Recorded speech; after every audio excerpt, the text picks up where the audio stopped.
Ukraine remains Germany's top arms customer once again.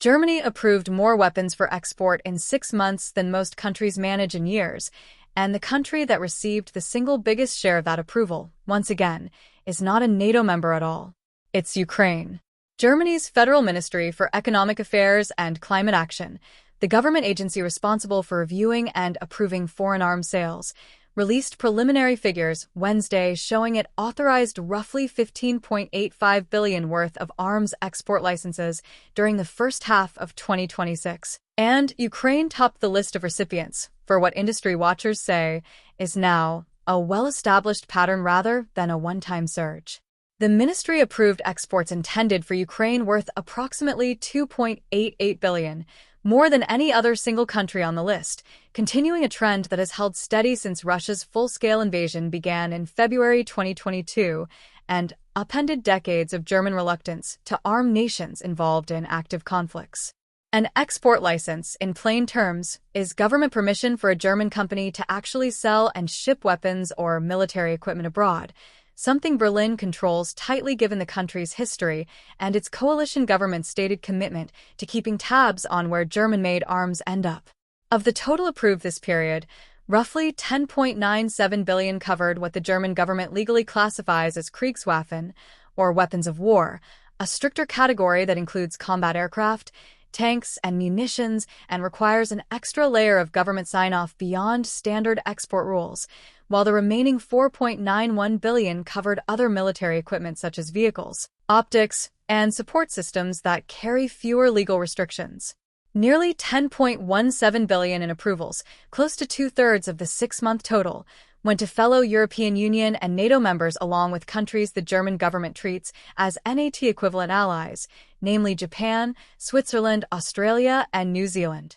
German officials describe that concentration as a direct reflection of NATO's own defense spending targets, which have pushed member nations to buy more weapons more often from allied suppliers as the alliance works to rebuild stockpiles depleted by years of supporting Ukraine and by renewed concern over Russian intentions elsewhere in Europe. To speed that process along, Germany relies on a mechanism called general licenses, a streamlined approval track that applies to shipments bound for the EU, NATO, and NATO-equivalent countries, letting exporters skip the individual CACIBI case review that every other arms sale requires. Instead of waiting for approval on each shipment, companies operating under a general license can deliver immediately and simply report the value of what they sold afterward, a system the ministry says exists specifically to move weapons to close allies faster while still keeping records of what left the country. About $1.26 billion of the total approved this period flowed through that faster track.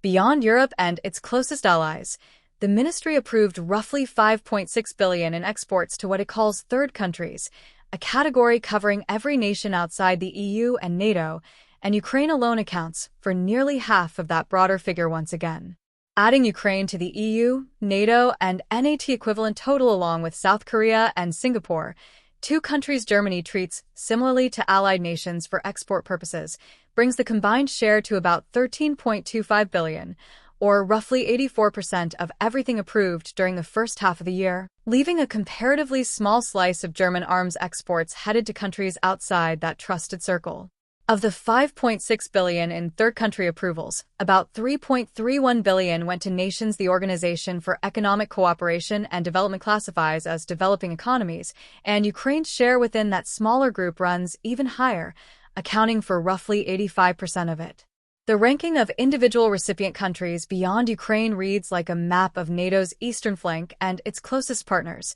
The United States received approvals worth about $1.88 billion, the Netherlands roughly $1.49 billion, the Czech Republic close to $1.41 billion, and Lithuania about $1.38 billion, with Israel rounding out the top 5 at roughly $913 million, a figure the ministry notes is driven largely by a single major maritime defense project and continued cooperation between German and Israeli firms supporting the country's own armed forces. Licenses for guns and gun components totaled a comparatively modest $137.4 million for the half year, and almost all of it, about 97%, went to EU, NATO, and NATO-equivalent countries rather than the broader mix of nations that show up in the larger weapons categories, suggesting Germany keeps an especially tight grip on where its small arms end up compared with heavier military hardware.